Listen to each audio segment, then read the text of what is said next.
안녕하세요, 리본카 전유빈입니다. 기아의 PBV 미니밴 PV5의 가격표가 드디어 공개됐습니다. PV5에 대해서 정말 많은 관심을 가지고 있었는데 가격이 생각보다 나쁘진 않은 것 같더라고요. 이 정도면은 캠핑이라든지 아니면 개인 미니밴 용도든 정말 다양하게 사용할 수 있을 것 같은데, 가격표 구성이 어떻게 돼 있는지, 그리고 과연 가성비 있게 사려면 어떻게 사야 하는지, 이런 것들을 분석해 보도록 하겠습니다.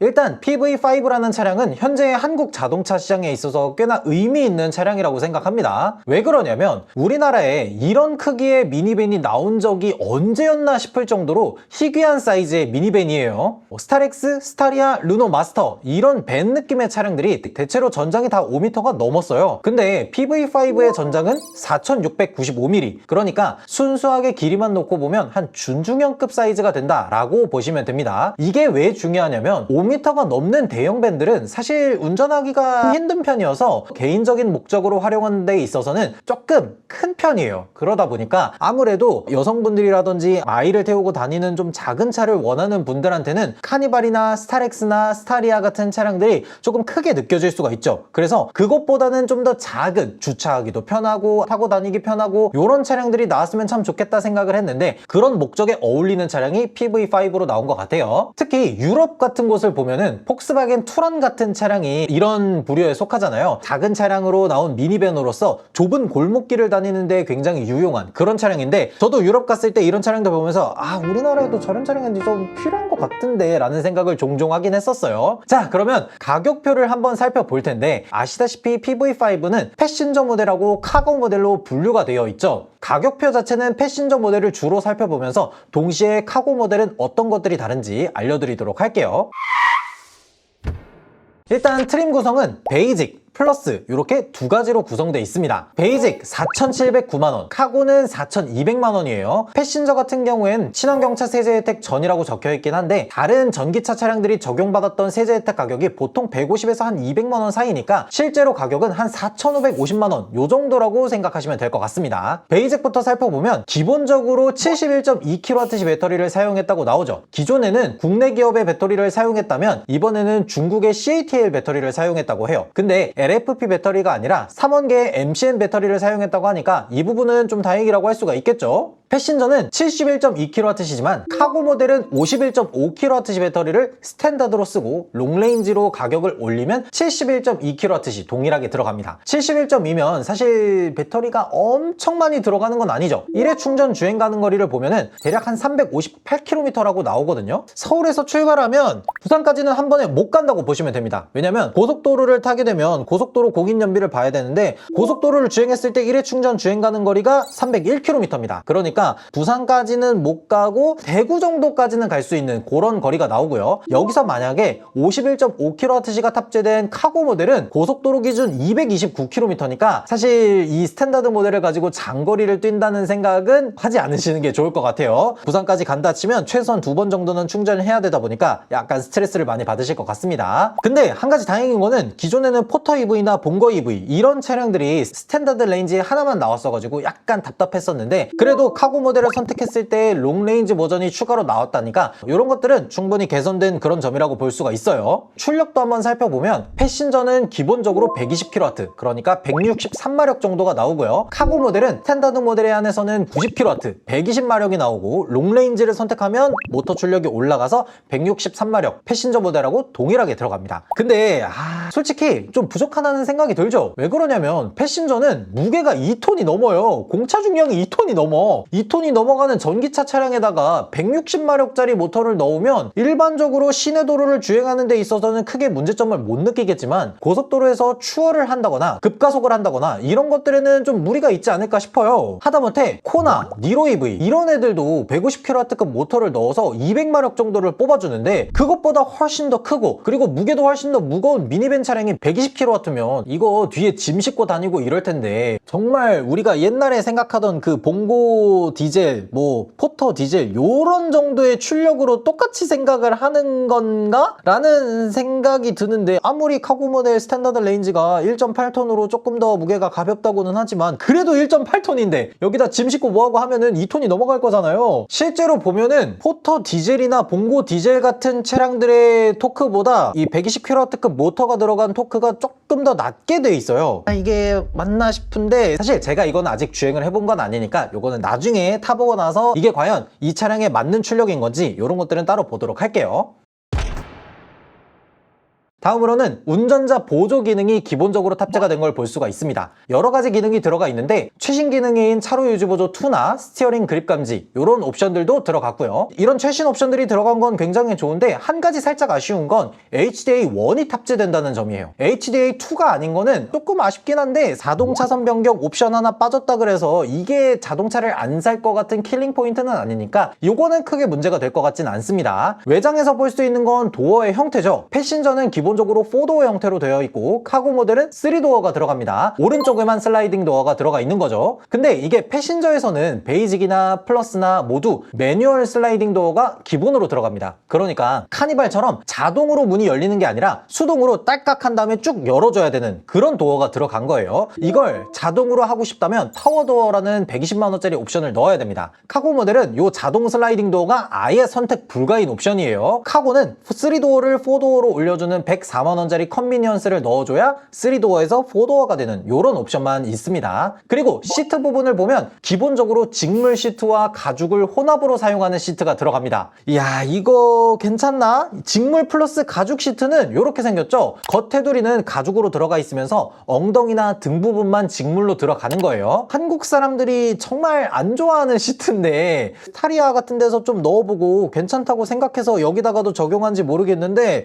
저는 이 직물 시트 때문에라도 베이직 말고 플러스로 가야 되는 거 아닌가? 라는 생각이 살짝 들긴 합니다. 물론 여기에다가 옵션을 넣으면 직물 시트가 가죽 시트로 바뀌기는 한데, 그거 옵션 몇 개 넣을 가격이면 그냥 플러스로 가는 게 나을 것 같은데? 거기에다가 카고 버전은 짤 없이 무조건 직물 시트만 사용할 수가 있습니다. 이거 옵션으로라도 조금 추가해주면 좋을 것 같은데 왜 옵션으로도 못 바꾸게 해놨는지 요거를 모르겠네요. 그러면서 동시에 베이직 트림은 열선 시트만 지원하고 있어요. 아래쪽으로 보면 2열 6대4 폴드앤다이브 시트가 들어가죠. 이게 중요한 게, 일반적인 SUV는 공간을 효율적으로 쓸 수가 없어요. 2열 시트 때문에. 트렁크 높이라든지 이런 것들이 2열에 맞춰져서 제작이 되기 때문에 아무리 폴딩을 한다 그래도 2열 공간을 효율적으로 사용할 수가 없습니다. 근데 PV5는 1열부터 뒤쪽 끝까지 전부 여유롭게 사용할 수 있는 거잖아요. 캠핑이라든지 피크닉 같은 거에 최적이라고 할 수가 있겠죠. 심지어 PV5는 전기차니까 옵션을 넣게 되면 V2A를 자유롭게 활용할 수가 있어서 여러 가지 취미 활동에도 적합할 걸로 보여요. 자동차 뒤에다가 토퍼 같은 거 하나 깔아두고 플스 하나 실어놓고 빔 프로젝터 하나 딱 넣어놓으면은, 야, 이거 자연 속에서 약간 플스의 클레로 옵스키르 같은 것들을 딱 플레이하면은, 야, 이거 너무 좋을 것 같은데?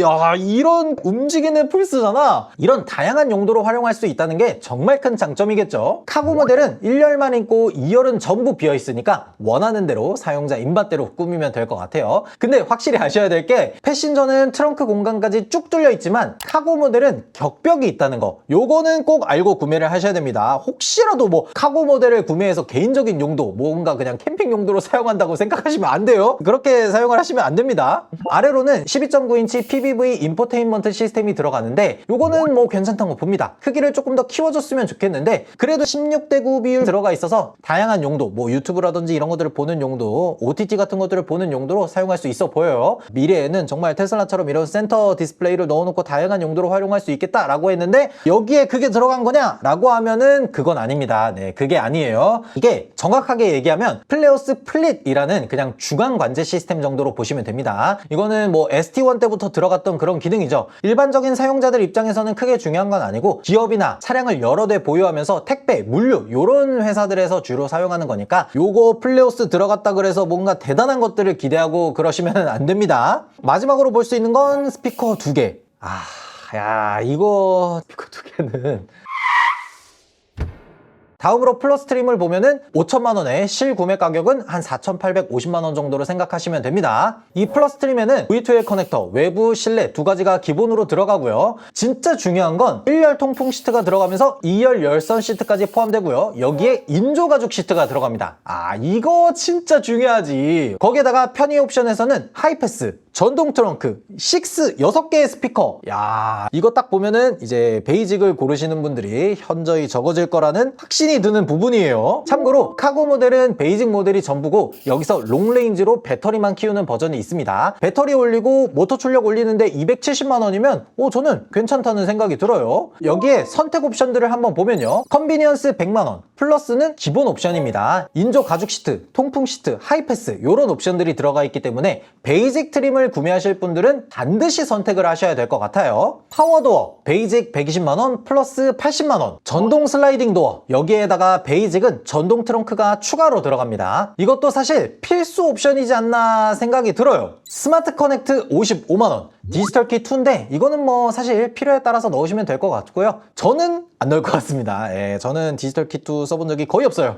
드라이브 와이즈 55만 원. 요거는 뭐 묻지도 따지지도 말고 넣으시면 됩니다. 후측방 충돌 방지 보조 같은 기능이 들어가 있어서 사고를 한 번만 막아줘도 옵션 값을 뽑는 아주 소중한 옵션입니다. 모니터링 80만 원. 여기에는 서라운드 뷰 모니터, 후방 주차 충돌 방지 보조 같은 옵션들이 들어가 있는데 저는 좋다고 봅니다. 특히나 이런 벤 차량들은 주차할 때 조금 빡셀 수가 있거든요. 주차 충돌 방지 옵션 같은 것들이 들어가서 주차할 때 기둥 한번 안 박으면은 요것도 옵션값 뽑는 아주 좋은 옵션이에요. 근데 한 가지 약간 제 기준으로서 살짝 불편한 게 뭐냐면 저 주차 충돌 방지 옵션이 생각보다 센서가 되게 예민합니다. 주차를 하다가 보면은 기둥이 저 뒤에 있고 아직 박을 정도는 아닌데 조금 더 갈 수 있을 것 같은데 라는 상황이 있잖아요. 근데 그런 상황에서 브레이크를 밟아버립니다. 이러면은 주차를 하다가 깜짝깜짝 놀라는 경우가 종종 있거든요. 이것 때문에 이거 센서나 소프트웨어 최적화를 조금 더 해주면 좋겠다라는 생각이 드는데 있는 게 어딥니까? 민감하긴 한데 사고 한번 막아주는 게 어디예요? 저는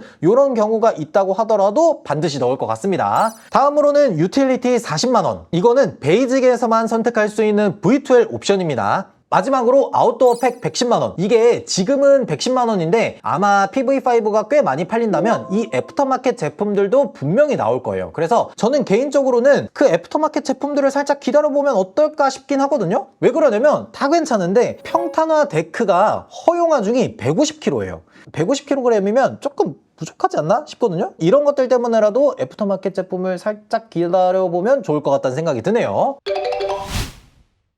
이렇게 PV5의 옵션을 전부 살펴봤는데 PV5는 전기차니까 보조금도 굉장히 중요하잖아요. 패신저 같은 경우에는 세제 혜택이나 보조금을 전부 받으면 약 3천만 원 중후반대에 구매할 수 있다고 하고요. 카고 모델은 화물차로 등록되니까 보조금을 조금 더 많이 받습니다. 그래서 2천만 원 후반대 정도의 구매가 가능하다고 해요. 그러니까 패신저 같은 경우에는 대략 한 8, 900만 원, 그리고 카고 모델 같은 경우에는 보조금을 1,000만 원 조금 더 넘게 받는다는 얘기겠죠. 이런 것들을 모두 계산해서 제가 추천하는 옵션들을 한번 구성해 보면요. 저는 일단 베이직 모델은 빼도록 하겠습니다. 옵션이 기본적으로 너무 많이 빠지고 직물 시트, 여기에다 통풍 시트도 빠지고 뭐 추가 옵션으로 고를 수는 있겠다고 하지만 이런 추가 옵션들을 다 넣다 보면 굳이 베이직 모델을 선택하는 이유가 없어질 것 같아요. 그래서 저는 기본적으로는 플러스 모델을 고르고요. 여기에다가 선택 옵션으로 파워도어 80만 원, 드라이브 와이즈 55만 원, 모니터링 80만 원에서 마지막 가격이 5,215만 원에 나오면 될 것 같고요. 여기에다가 세제 혜택 한 150만 원, 보조금 한 900만 원 정도를 받으면 최종적으로 차량 가격이